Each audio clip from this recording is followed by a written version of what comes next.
Have you ever been completely misunderstood by the very people who should have known you best? Have you ever felt invisible, your worth measured only by what you had, not by who you were? This is a story about a woman who was judged, dismissed, and nearly cast out by the one person she should have been able to call family. He thought he was closing a chapter, tidying up a loose end. He thought he was evicting a ghost from his house. What he didn't know was that he wasn't just fighting his daughter-in-law, he was fighting the last, most powerful echo of his own son. The story begins, as so many do, with a piece of paper. Not a love letter or a photograph, but a cold, crisp envelope lying on a polished wood table. For Alara, the table itself was a memory.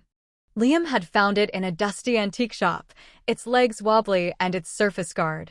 He had spent a whole weekend sanding it down, staining the wood a warm honey color and reinforcing the joints. He'd called it their foundation table, the place where they would sign birthday cards, pay their bills, and share countless meals.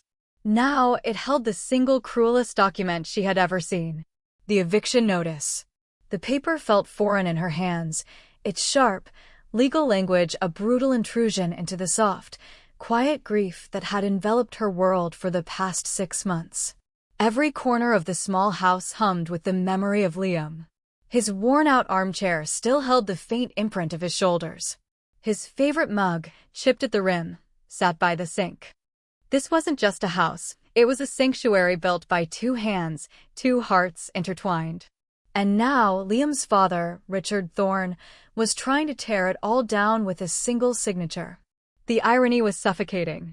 Richard, a man who lived in a sprawling, sterile mansion that felt more like a corporate headquarters than a home, was claiming this little cottage, this bastion of love, as his property. The legal jargon was clear. The property was held in a Thorne family trust, a detail Liam had mentioned once with a wave of his hand, saying it was just a formality, a tax thing his father insisted on. "It's our home, Alara," he had promised, his eyes sincere and full of a light she now missed like the sun itself. Nothing can ever change that, but something had changed. Liam was gone, taken by a sudden illness that had swept through their lives like a thief in the night. And in his absence, his promise had turned to dust. Alara traced the embossed letterhead of the law firm, a firm she knew Richard kept on a very expensive retainer. The words blurred through her tears. Notice to vacate 30 days pursuant to the terms of the trust. She sank into a chair at the foundation table, the cold of the eviction notice seeming to seep into her very bones. She had been nothing but a good wife to his son. She had loved Liam fiercely, not for his family name or the distant, untouchable wealth it represented, but for his quiet humor, his brilliant mind, and the gentle way he held her hand as if she were the most precious thing in the world. Richard had never seen that. He had only ever seen a quiet girl from a working-class family, a librarian who, in his eyes, had hit the jackpot by marrying a Thorne. He had been polite, but always distant, his approval a fortress she could never breach. Now, with Liam gone, the pretense of civility was over. She was no longer a daughter-in-law. She was a tenant. An obstacle. A loose end to be snipped clean. She looked around the room, at the life they had built. The paintings on the wall weren't expensive originals, they were prints from a museum gift shop, chosen on a rainy afternoon date. The bookshelf wasn't filled with leather-bound first editions, it was overflowing with dog-eared paperbacks they had read to each other. This place wasn't an asset in a portfolio. It was the heart of her entire world, and a man who had never once shared a real meal at this table was trying to rip it out. A cold resolve began to form beneath her grief. He had misjudged her. He had mistaken her quietness for weakness, her grief for helplessness. He didn't know the promises Liam had made to her in the dark, the secrets they had shared, the strength he had seen in her. Richard Thorne saw a grieving widow he could easily discard. He was about to find out he was wrong. Her car, a modest sedan that had been a wedding gift from her own parents, felt small and insignificant as she pulled up the long, winding driveway to the Thorne estate. The mansion loomed at the top of the hill, a monument of cold stone and dark glass that seemed to reject the very sunlight that fell upon it. It was a house built to impress, not to welcome. Taking a deep breath, Elara clutched the offensive envelope in her hand and walked to the imposing front door. The butler, a man whose expression never seemed to change, opened it before she could ring the bell, his eyes betraying no surprise. Clearly, she was expected. He led her through a cavernous hall where the only sounds were the echo of her own footsteps on the marble floor and the distant, monotonous ticking of a grandfather clock. Every piece of furniture was an antique, every painting a masterpiece, yet the air was thick with a profound emptiness. It was the loneliest place she had ever been. Richard Thorne was waiting for her in his study, a room paneled in dark wood and smelling of leather and old money. He didn't stand when she entered. He remained seated behind a massive mahogany desk, a king on his throne, his fingers steepled beneath his chin. He gestured to the chair opposite him, a hard, uncomfortable-looking piece that felt more like an interrogation seat than guest seating. "Elara," he said, his voice as cold and polished as the marble in the hall. "I presumed you'd be visiting." He didn't offer condolences. He didn't ask how she was. The chasm left by his son's death was, to him, a business matter to be settled. Elara placed the eviction notice on the polished surface of the desk between them. "What is this, Richard?" she asked, her voice trembling slightly but firm. "Liam told me this was our home." Richard leaned back in his chair, a look of weary impatience on his face. Liam was a romantic. "I am a realist," he stated, as if this explained everything. "The property belongs to the family trust, of which I am the sole trustee. Your right to reside there was contingent on your marriage to my son. That contingency has, unfortunately, expired." The clinical cruelty of his words stole her breath. He spoke of her marriage, her life, as a clause in a contract. "So that's it," she whispered, the fight in her momentarily faltering. 6 years of my life, the love I had for your son, it just expires?" For the first time, a flicker of emotion crossed Richard's face, not sympathy, but irritation. "Let's not be theatrical, Elara. You lived a very comfortable life thanks to my son. You were provided for. Now, the estate must be settled according to his will and the structure of the trust. It's all very standard." He slid a different envelope across the desk. "I'm not an unreasonable man. This is a settlement offer. It's quite generous, I think. It should be enough for you to find a small apartment and get back on your feet." A fresh start. He made it sound like a kindness, but it felt like a bribe. A payment to disappear. To erase herself from the Thorne family history. "I don't want your money," Elara said, pushing the envelope back. "I want my home. The home Liam and I made together. The home he promised me." Richard's jaw tightened. The mask of detached civility was slipping. "You were a librarian from a modest background. Liam was my heir. You brought nothing into this family, and it seems you're intent on taking as much as you can on your way out. I am trying to protect my son's legacy from your opportunism." The accusation hung in the air, thick and poisonous. He didn't just want her out of the house. He wanted to rewrite the entire narrative of her love for Liam, painting it as a calculated, mercenary act. In his grief and arrogance, he had chosen his target. It wasn't the cruel randomness of fate that took his son. It was this woman, this interloper, who was now trying to profit from the tragedy. "You have 30 days, Elara," he said, his voice dropping to a low, dismissive tone. "I suggest you take the offer and go quietly. You won't win a fight against me." He stood then, a clear dismissal. The meeting was over. As Elara walked out of that cold, lonely mansion, her shock hardened into something else. It was no longer just about a house. It was about her dignity.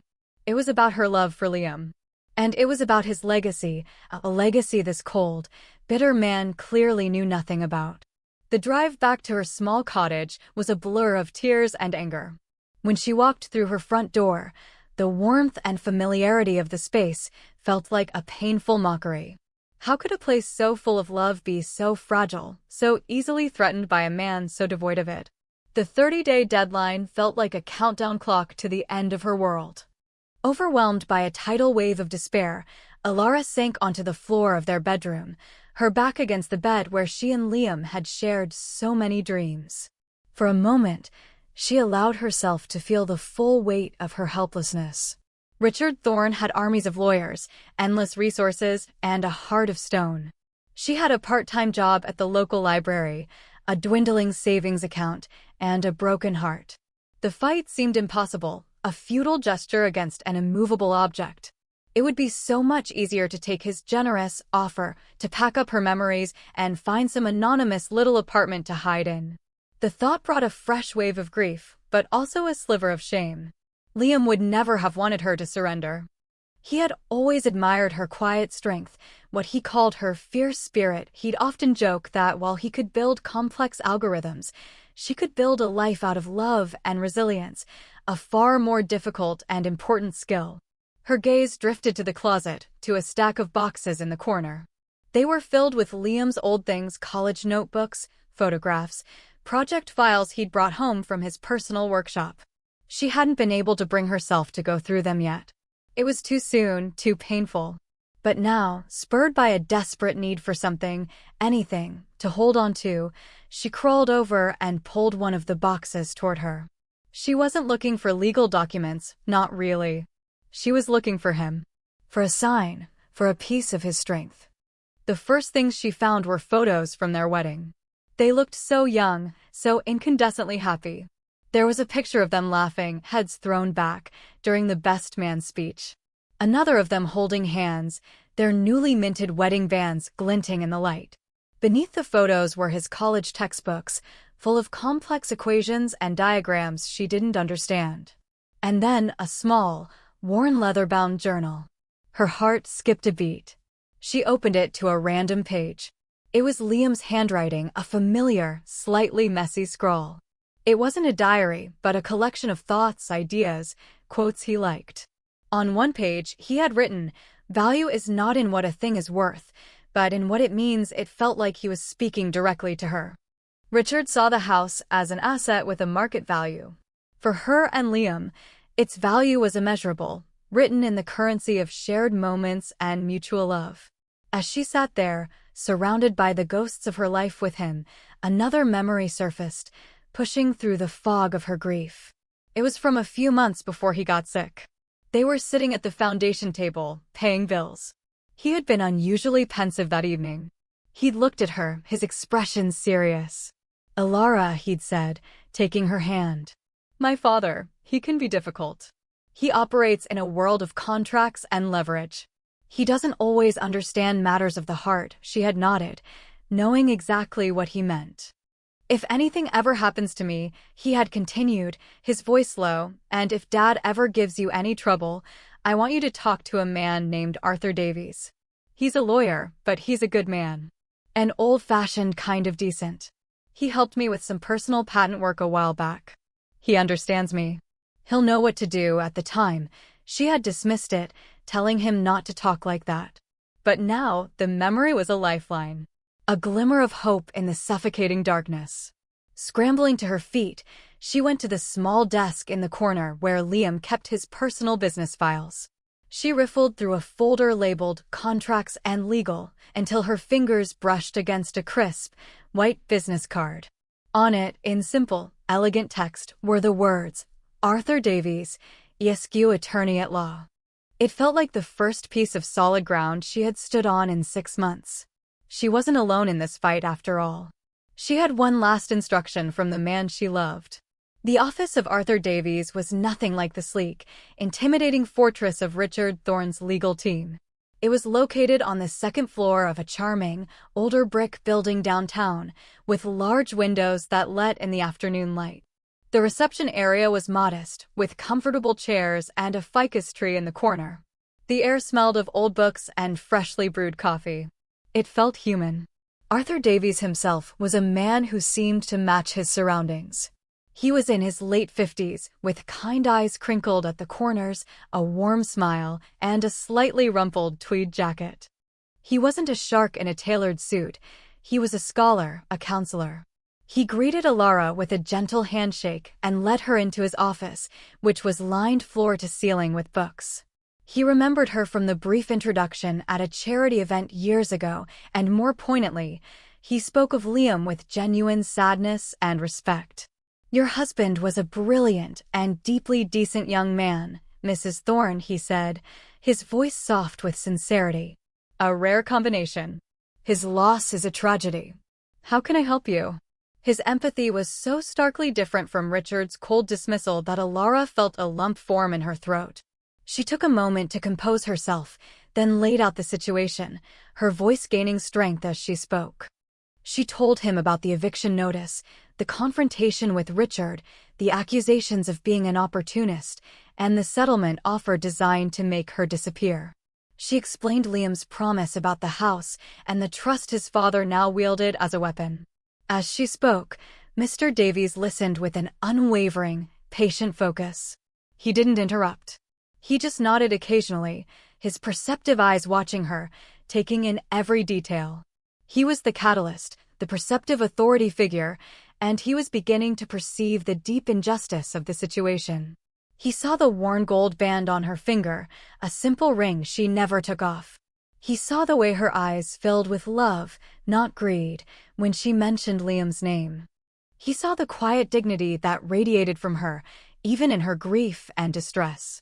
This was not the portrait of a gold digger that Richard Thorne had likely painted for his own lawyers. This was a woman grieving the love of her life, now facing a second, calculated devastation.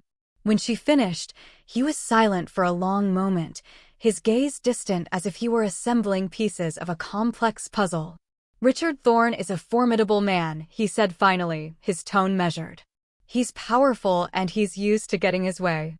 On the surface, if the house is indeed in the trust as he says, his legal position is strong." Alara's heart sank.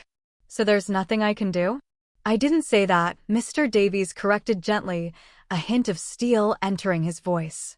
"I said his position on the surface is strong. But powerful men often overlook important details, especially details concerning matters they deem insignificant. Like love.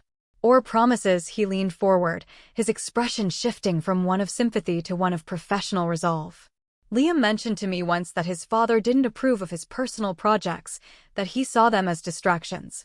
He came to me specifically because he wanted to keep some of his affairs separate from the Thorne family's usual legal channels. He wanted discretion," a spark of intrigue lit in the lawyer's eyes. "He trusted you, Mrs. Thorne. And he trusted me.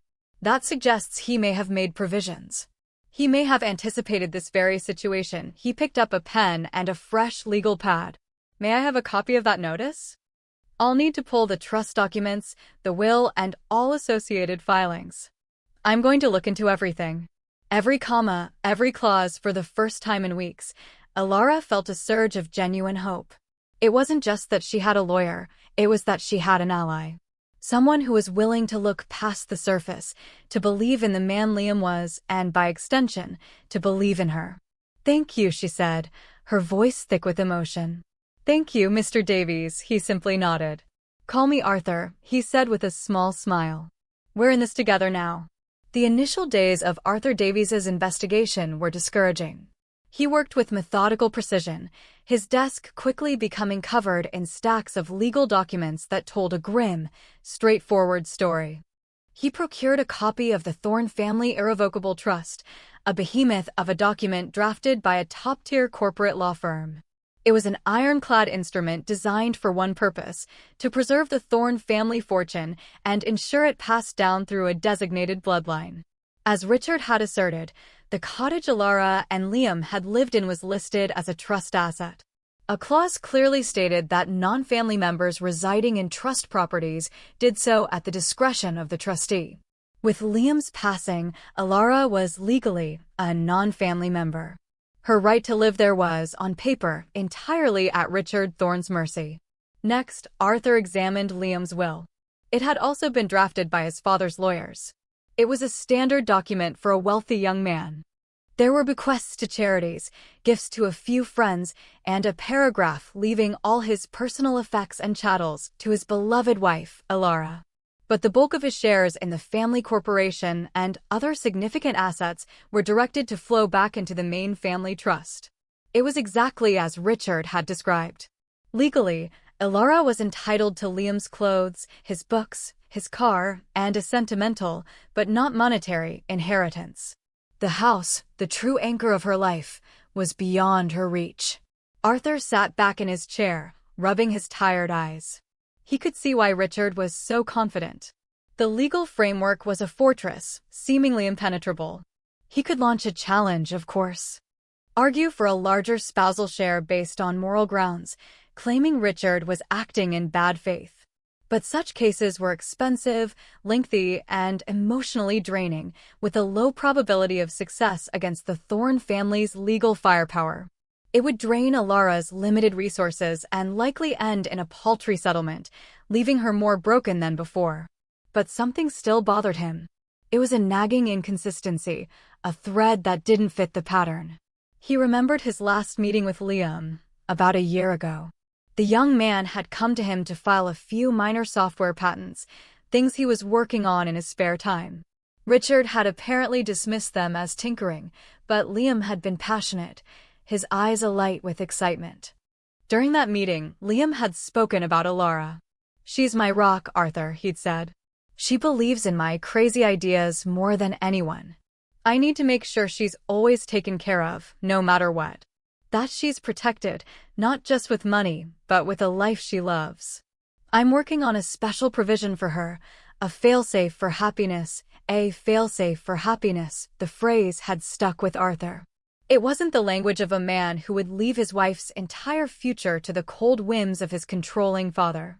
The will he was looking at, drafted by his father's firm, didn't contain anything resembling a failsafe. It was standard, clinical, and impersonal. It was Richard Thorne's voice, not Liam's. This discrepancy was the key. Arthur knew that powerful men like Richard often assume they have complete control, that they know everything. They set up structures and systems and believe everyone operates within them. But Liam was brilliant and independent. He respected his father, but didn't fear him. If he wanted to do something in secret, to create a provision outside his father's knowledge, he was more than capable of doing so. Arthur's focus shifted. He wasn't looking for a loophole in Richard's documents anymore. He was looking for a completely separate document, something Liam had created on his own. Something hidden. His investigation was no longer about challenging the existing will, it was about finding another one. He put in a request for all of Liam's personal files and safe deposit box records, casting a wide net in the hope of catching the one thing Richard Thorne had never thought to look for: his son's final, secret act of love. As Arthur Davies began his deep dive into the legal labyrinth, Richard Thorne decided to escalate his campaign of pressure. He was a man accustomed to swift, decisive victories, and Alara's refusal to accept his initial offer and disappear quietly was an irritant he intended to crush. The first salvo was another formal letter, this time from a different, more aggressive lawyer at his firm. The tone was no longer one of feigned generosity, it was a cold, hard threat. It outlined, in excruciating detail, the legal costs Alara would incur if she chose to contest the eviction. It hinted at counterclaims, suggesting they might even sue her for legal fees. The message was clear: this fight will ruin you. When Alara read the letter, a wave of nausea washed over her. It was pure intimidation, a tactic designed to make her feel small and foolish.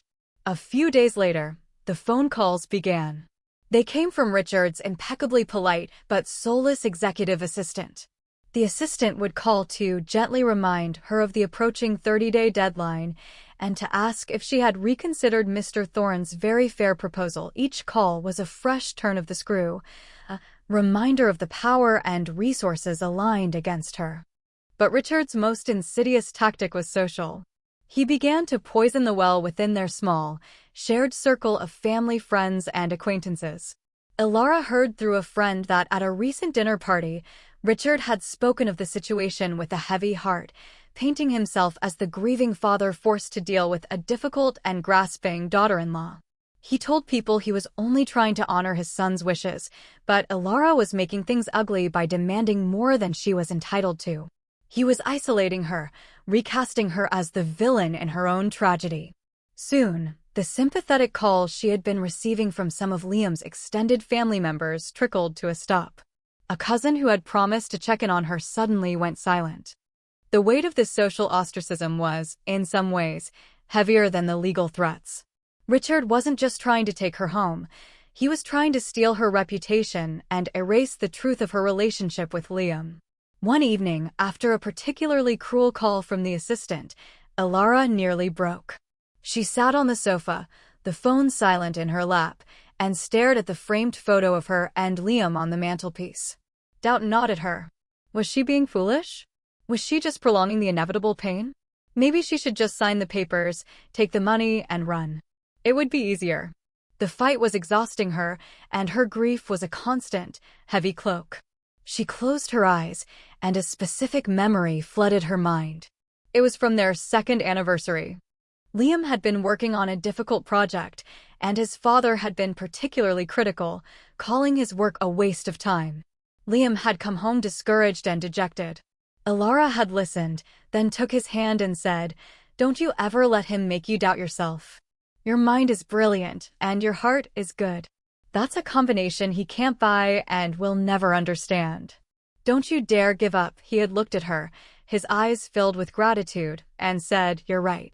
You're always right. You're my compass." Elara, recalling her own words to him, a fresh surge of determination flowed through her.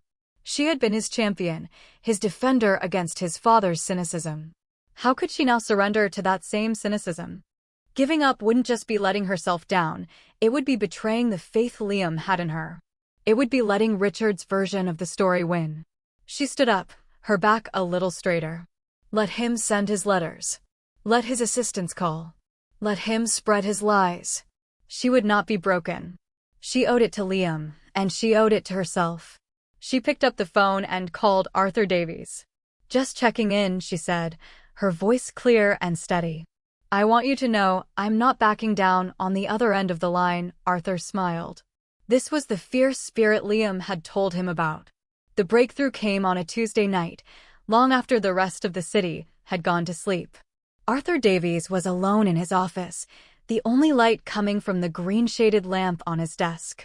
He was surrounded by a fortress of cardboard boxes, the contents of Liam's personal storage unit, which he had finally gotten access to. He had spent hours sifting through old computer parts, sentimental trinkets, and stacks of technical journals. It was beginning to feel like a wild goose chase. He was about to call it a night when his hand brushed against a thin, unassuming manila folder at the bottom of the last box. Unlike the others, which were meticulously labeled with technical descriptions, this one had a single, handwritten title. Project Bluebird. The name meant nothing to him, but it felt different from the others. Less professional, more personal. He opened it. Inside, there were no schematics or lines of code. Instead, it contained a handful of seemingly random items: a pressed blue jay feather, a ticket stub from a small, independent cinema, and a menu from a little Italian restaurant. It looked like a box of romantic mementos.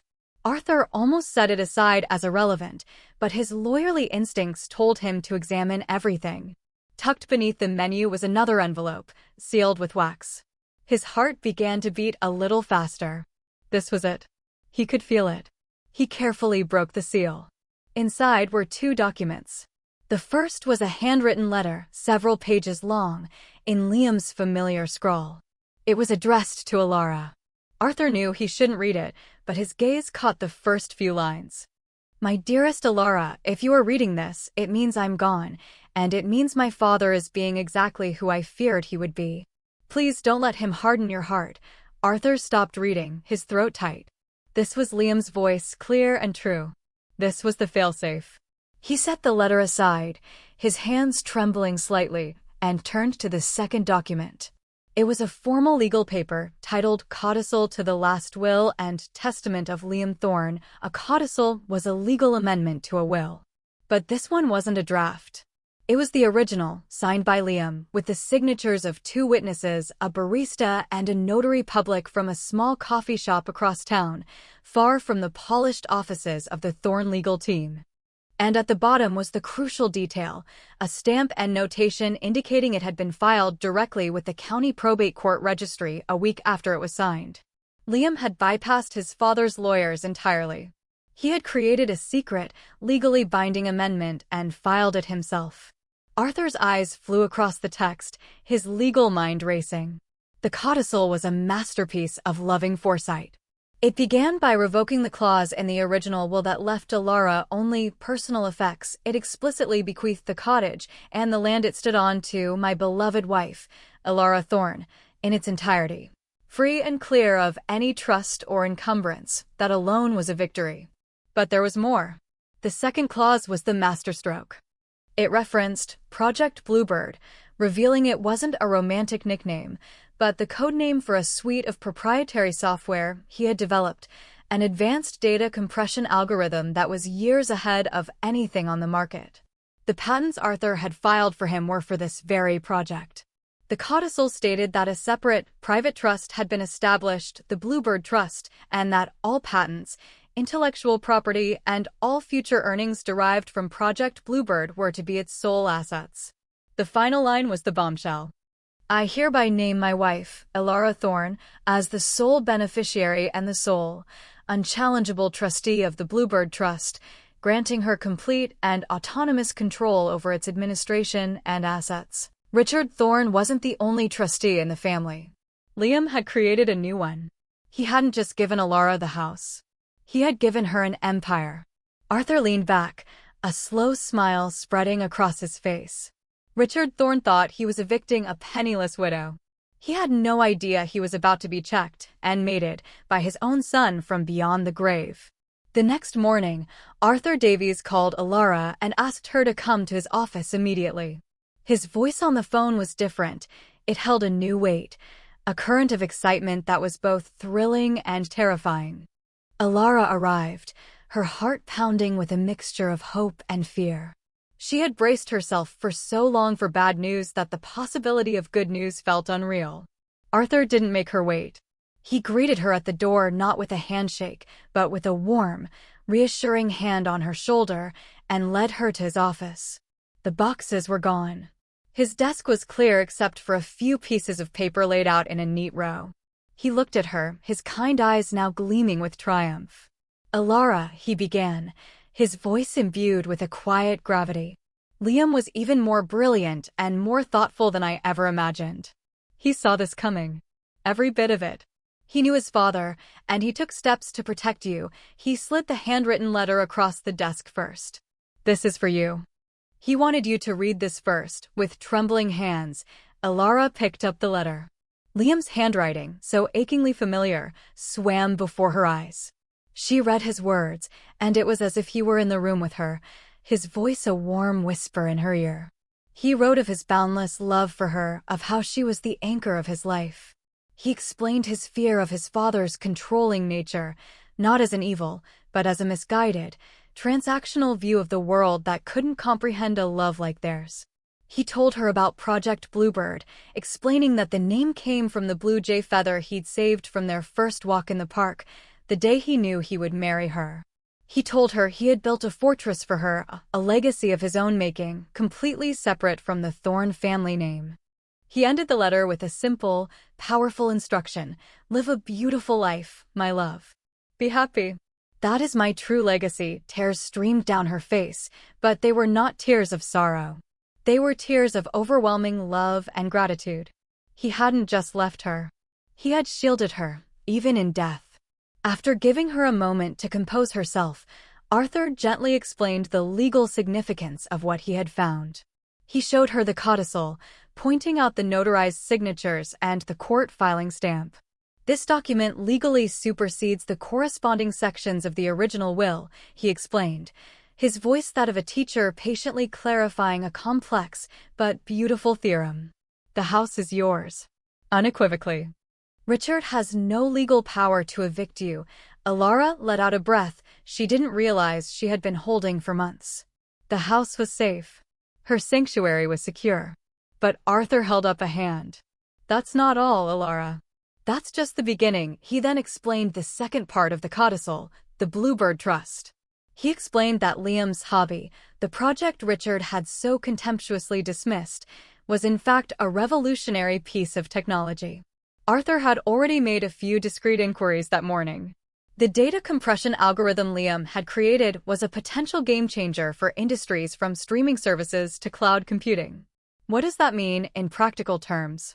Alara asked, her mind struggling to keep up. Arthur leaned forward, his expression intense.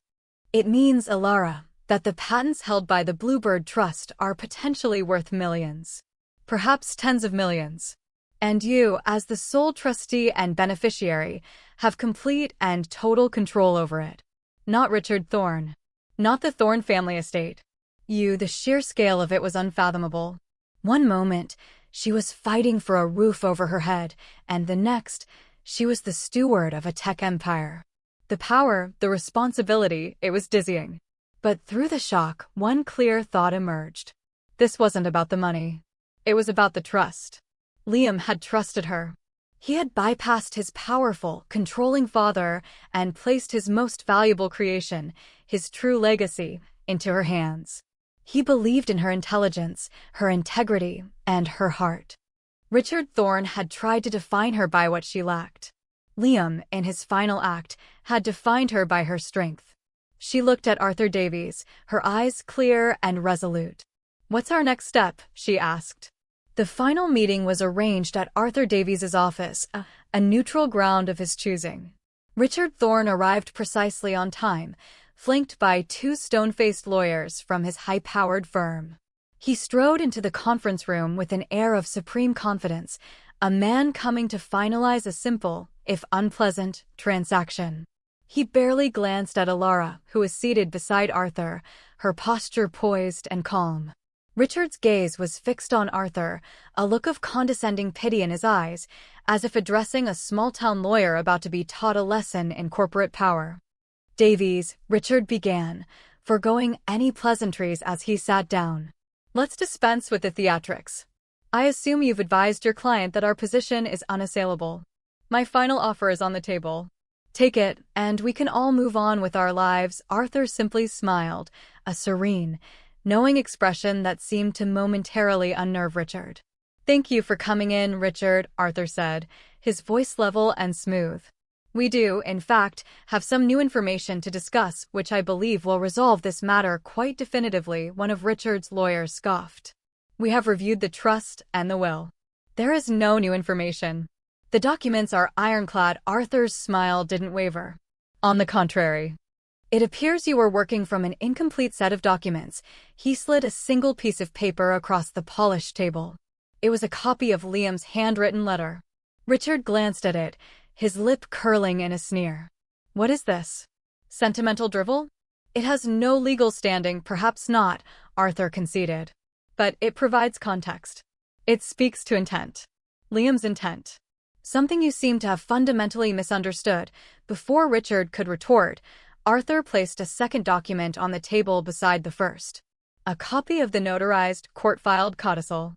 "This, however," Arthur said, his voice turning sharp as steel, "has all the legal standing in the world." Richard's lawyers snatched the paper.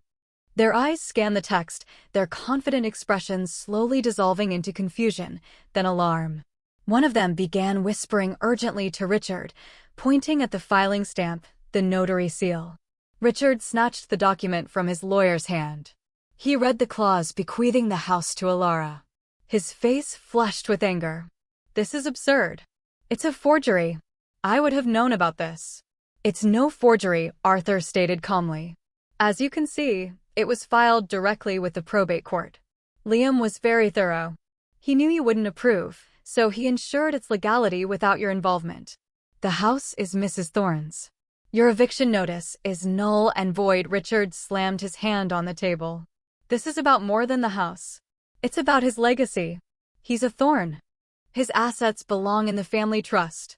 "Well, that's where we come to the most interesting part of the codicil," Arthur continued, his voice dropping slightly, drawing all the attention in the room. He slid a third set of documents onto the table, copies of the patents for Project Bluebird and the formation papers for the Bluebird Trust. Liam's most significant asset, it turns out, wasn't his inheritance from you. It was his own genius. A project you dismissed as a hobby, Richard. He patented it and placed it in its own private trust. He paused, letting the weight of his words settle in the suddenly silent room. He then delivered the final, devastating blow. He named Alara the sole trustee and beneficiary. She controls all of it. According to my preliminary inquiries, The value of this intellectual property isn't trivial.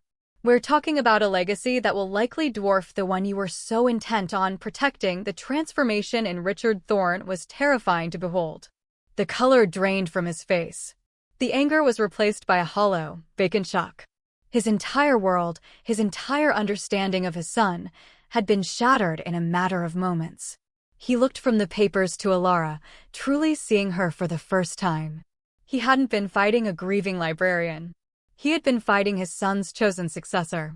The power in the room had not just shifted, it had undergone a tectonic reversal. He, Richard Thorne, the titan of industry, was now completely powerless. The quiet woman he had tried to evict now held the keys to his son's true kingdom. In the aftermath of the revelation, the silence in the conference room was profound. Richard Thorne sat slumped in his chair, a man utterly defeated. The loss wasn't financial. He was still an incredibly wealthy man. The loss was absolute, a devastation of his pride, his authority, and his own self-perception as a father. He had spent months trying to posthumously control his son, to fit him neatly into the box of a Thorne heir, only to discover that Liam had built a whole world outside that box, a world his father hadn't even known existed. He had not only underestimated Alara, he had fundamentally failed to know his own child. His lawyers, once so arrogant, were now silent, shuffling papers aimlessly. They had no countermove. Arthur Davies had presented a perfect, unassailable case. Finally, Richard looked at Alara, his eyes filled with a broken, desperate confusion. "Why?" he whispered, the single word a testament to his shattered worldview. "Why didn't he tell me?" Alara met his gaze, not with triumph or anger, but with a deep, quiet sadness. "Because you wouldn't have listened," she said softly, her voice resonating with the truth. "You would have tried to buy it, or control it, or change it. You would have seen it as an asset, another piece on your chessboard. Liam didn't want it to be an asset. He wanted it to be a gift. A legacy of love and creation, not of acquisition." She stood up, her presence filling the room with a grace and authority that had nothing to do with money. "I'm not going to sell the technology to the highest bidder, Richard. I'm going to form a new company to develop it, just as Liam would have wanted. It will be called the Liam Thorne Innovations Group, and a significant portion of its profits will fund a charitable foundation, the Bluebird Foundation, dedicated to supporting young innovators and artists. The very kinds of people you so often dismissed as distractions." It was a gesture of incredible grace. She wasn't just taking control, she was honoring Liam's spirit in a way Richard never could. She was building, not hoarding. She was creating a legacy of hope, not just of wealth. Richard finally, truly broke. A dry sob escaped his lips. He had lost his son twice, once to fate, and now, a second time, to his own blindness. Alara and Arthur left him there, a fallen king in the ruins of his own making. In the end, what my father-in-law failed to understand is that a person's true worth is never listed on a balance sheet. It's measured in the trust they earn, the love they inspire, and the legacy of character they leave behind. Alara didn't just win a house, she reclaimed a truth. The truth that her husband saw her, knew her, and trusted her completely. He didn't just leave her a fortune, he left her a mission, confident in her strength and integrity to carry it out. He knew his father would try to erase her, so he gave her the power to rewrite the entire story. So I ask you, look around at the people in your life. Do you see them for who they truly are, or only for the role they play in your own story? True connection, true family, is built on seeing the hidden brilliance in others, especially when no one else is looking. Share this story with someone you believe in, someone whose quiet strength deserves to be seen. Remind them that their value is immeasurable, and that the greatest legacies are not written in wills, but in the hearts of those we love.